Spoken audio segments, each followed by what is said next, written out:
Hello, this is our group presentation and our topics includes demographics, housekeeping, material handling, material storage, fire safety, electrical safety, occupational health, and lastly, observation and solution. The establishment that we pick is Alfamart.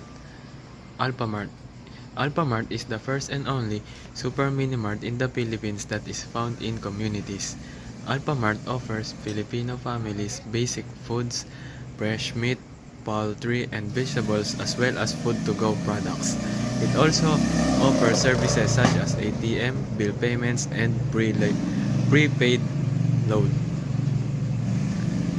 As it said to the presentation, it is a really helpful mini-mart to the people that are around it. They also offer different service and essential things for people's daily needs, such as basic goods, fresh meats, poultry, and vegetables, as well as food-to-go products. And the services that they offer is such as ATM, bills payment, and prepaid loan. Let's now proceed to the demographic parts of our presentation. Letter A, number of population. We are in this part we are talking about the number of population of the Alfamart. Number 1, the maximum capacity of the Alfamart. Alfamart branches are designed to accommodate a limited number of employees and customers. Each branch typically has employees 4 to 8 staff members including a store manager, cashier, and inventory clerk. Customers. The maximum capacity for customers at a time depends on the branch size, generally ranging between 10 to 20 individuals. Daily in and out goers. Employees work in shifts with about 10 to 12 members rotating daily. On average, Alfamart serves 100 to 300 customers daily depending on the branch location and foot traffic. So it said that they have 4 to 8 staff members, and the capacity that they can have of their customers are ranging between 10 to 20 individuals. And on average, on their daily average, the Alfamart serves 100 to 300 customers daily. Letter B, population by age and gender group. Employees. The workforce primarily comprises individuals aged to 24 years old, with most employees being young adults. So it said that the Alfamart are most focused on their employees being young adults rather than old people. Gender distribution varies, but it is approximately 60% female, primarily cashiers and inventory staff. 40% male, often in logistics, stocking, and management roles. So it said that female is more higher than the male in cashiers and inventory staff, and they prefer much more the male to be in the logistics, stocking, and management roles. Number 2, customers. Customers range widely in age, typically children 10% visiting with parents for snacks or toys.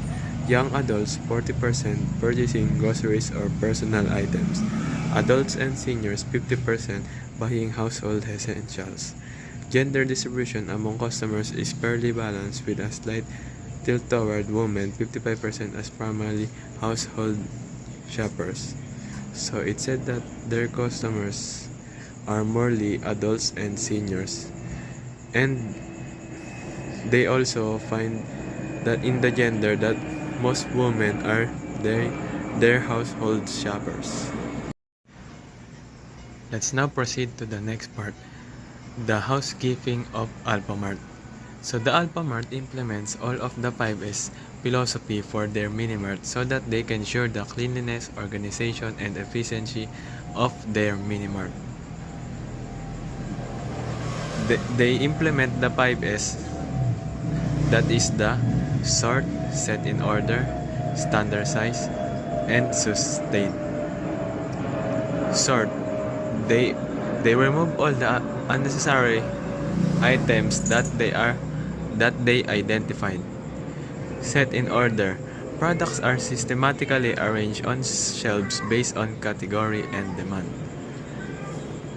Shine. They always follow a daily cleaning routines. Standardize. They regularly check their compliance with cleanliness and organization standards. Sustain.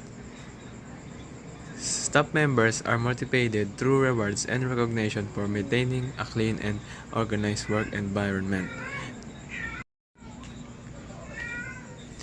They implement the 5S philosophies by having training programs.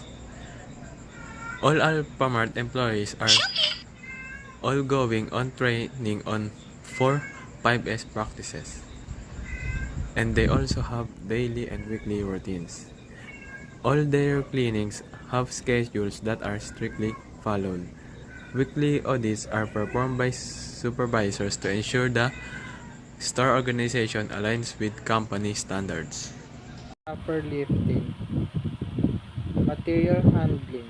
A. Discussion the most common lifting guideline they apply to their system or process. Alfamart following standard lifting guideline to ensure the safety of employee with handling goods. Number 1. Proper posture. Employees are trained to bend at the knees and keep their backs straight and lifting heavy items to prevent possible cause of back fracture and injuries. 2. Weight limits.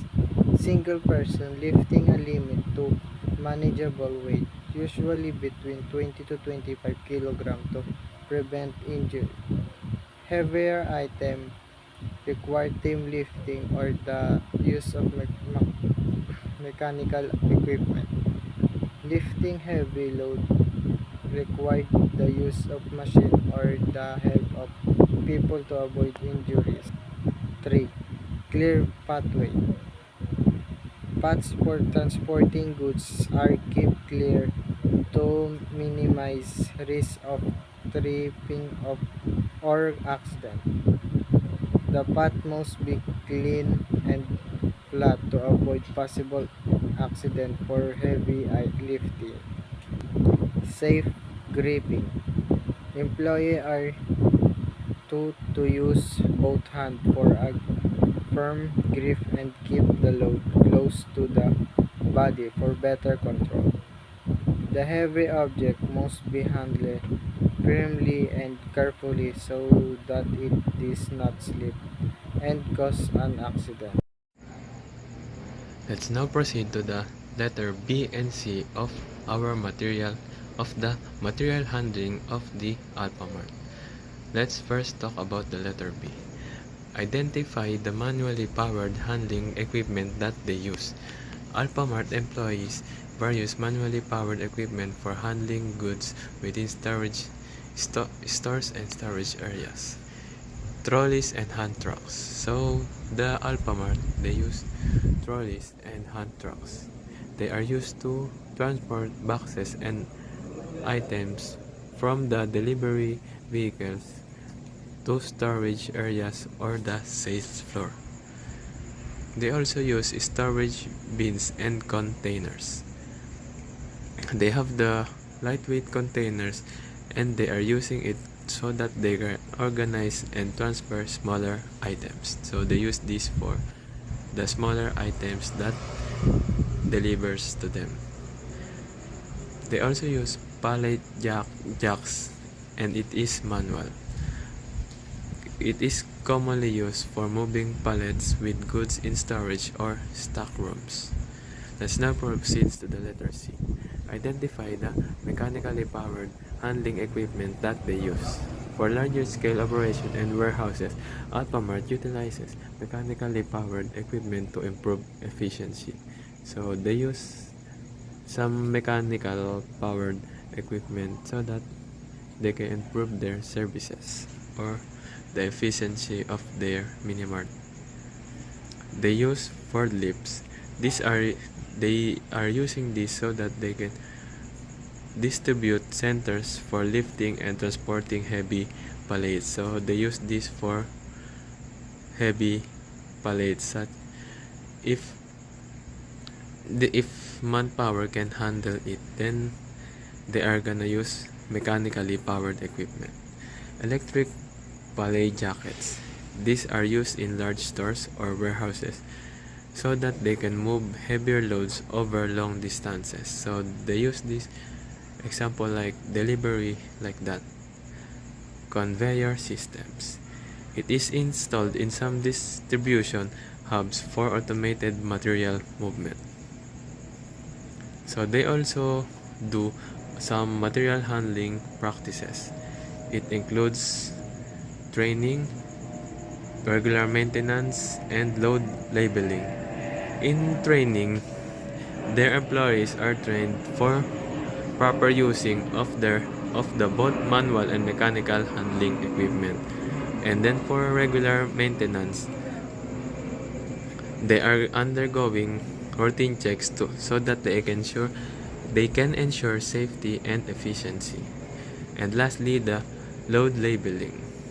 Goods are clearly labeled with weight and handling instruction to guide employees on safe practices. So even though they perform training, still they still have an instructions so that they can ensure that it guide their employees.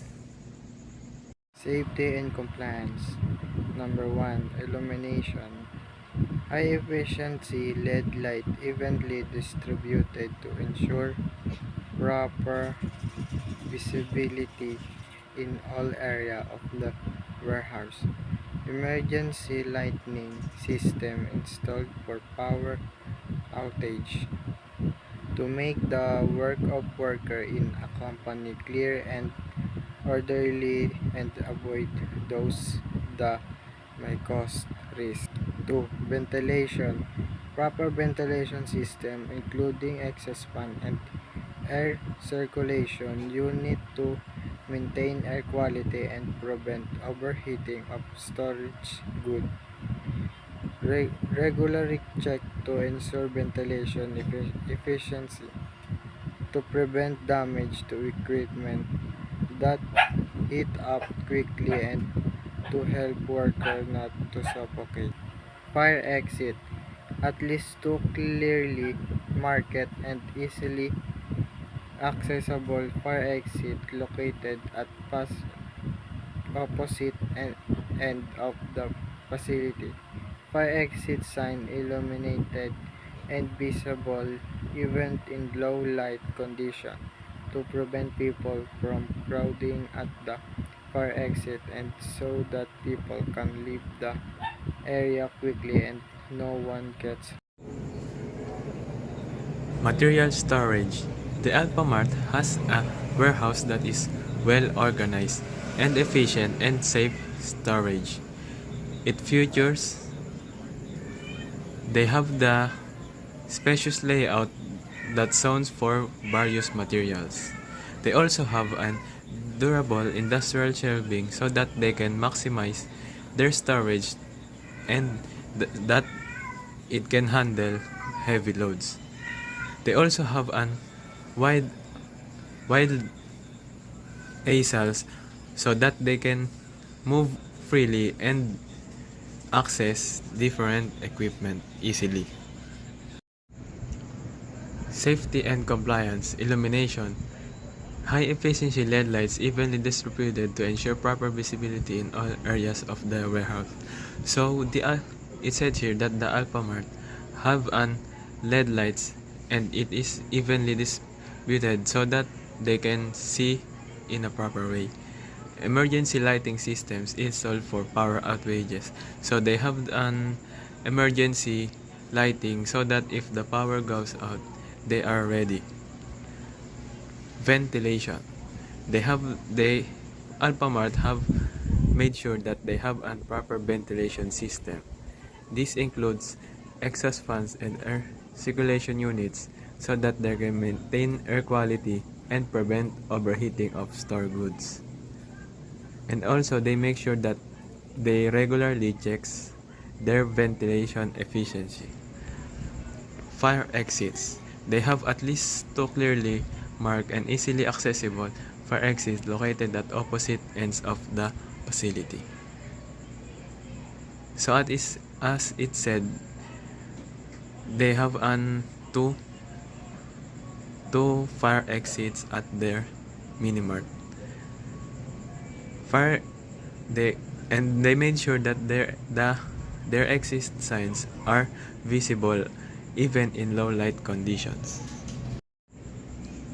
So for the fire safety of the Alfamart, they have an early warning devices. They have three early warning devices such as smoke detectors, heat detectors, and fire alarms. The smoke detectors are strategically installed throughout the warehouse to detect fire in its early stages. They have a smoke detector so that they can ensure that they can know that there is fire in early. Heat detectors deployed near machinery and electrical equipment prone to overheating. So they have their heat detectors installed in their machine so that the heat detectors can easily detect the overheating of machine.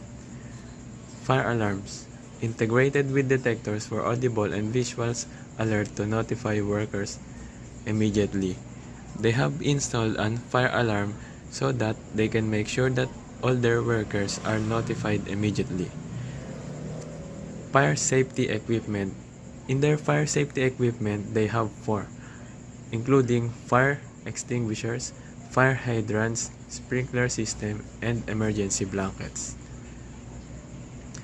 Fire extinguishers. They have a multi-purpose extinguishers. It is including class A, B, C. They are placed at accessible points throughout the warehouse. Fire hydrants. Their fire hydrants are located near the warehouse, and it also have hoses and nozzles maintained regularly. So they make sure that their fire hydrants are maintained regularly. Sprinkler system, automatic fire suppression system covering the entire facility. So their sprinkler system they make sure that it covered the entire facility. Emergency blankets, available in key locations for smothering small fires or protecting individuals. So they have this so that they can make sure that they can protect themselves or their other co-worker. They also have fire outbreak protocols. First, of course, evacuation. They all make sure that they have an immediate evacuate of all workers throughout the nearest fire exits. Alerting authorities. They make sure that they can alert authorities or professionals so that they can escape or immediately evacuate the fire. Containment. Use of the fire extinguishers or fire blankets for small manageable fires. So they have this so that in early stages of the fire they can immediately avoid it. They can also activate the sprinkler system immediately so that they can control and prevent the fire from spreading. Accountability. Roll call at assembly points to ensure all personnel are accounted for. So they make sure that all their co-workers are accounted. Reporting and investigation of the incident after the fire is contained. So they also make sure that after the incident happened, they can or have an report for the investigation. So now let's proceed to the last slide or part of our group presentation, and this is about the electrical safety of the Alfamart. organizational measures, training and awareness. So they make sure that all of their employees are does have training and also awareness. They have they have regular training programs on electrical safety protocols for all workers. They also have safety drills and awareness campaigns so that they can make sure that all their workers are familiarized with potential electrical hazards. Safety policies and procedures. So they have different policies and also different procedures. They have clear guidelines and signage near their high voltage equipment and electrical panels. Enforcing the use of personal protective equipment or PPE such as rubber gloves and insulated boots. So they make sure that all their co-workers are always or can use PPE or personal protective equipment. They also implement an lockout, tagout or LOTO procedures during equipment maintenance. They also comply with standards, adherence to local international safety, electrical safety standards such as IEC 60364 or NFFPA 70E. They also have regular audits so that they can make sure that all their workers are complying. Occupational health, management's preventive measures, ergonomic design, introduction of adjustable workstation and stools so that they can minimize strain. They also rotate the tasks so that they can prevent repetitive stress injuries. So they also make sure that their workers are not having stress injuries. Air quality management. They have installed an advanced ventilation system so that they can filter dust and fumes. They also have regular air quality testing so that they can ensure they comply with standards. Noise control. They install noise dampening materials and equipment enclosures. Distribution of hearing protection devices such as earplugs or ear muffs. So they also make sure that their workers has this protection device. Work-life balance initiatives. They structure shifts to include adequate breaks. So they make sure that their worker has a proper break so that they can work easily or proper. They also limit overtime so that for their manageable levels. So that is the end of our group presentation, and thank you for listening to our group presentation.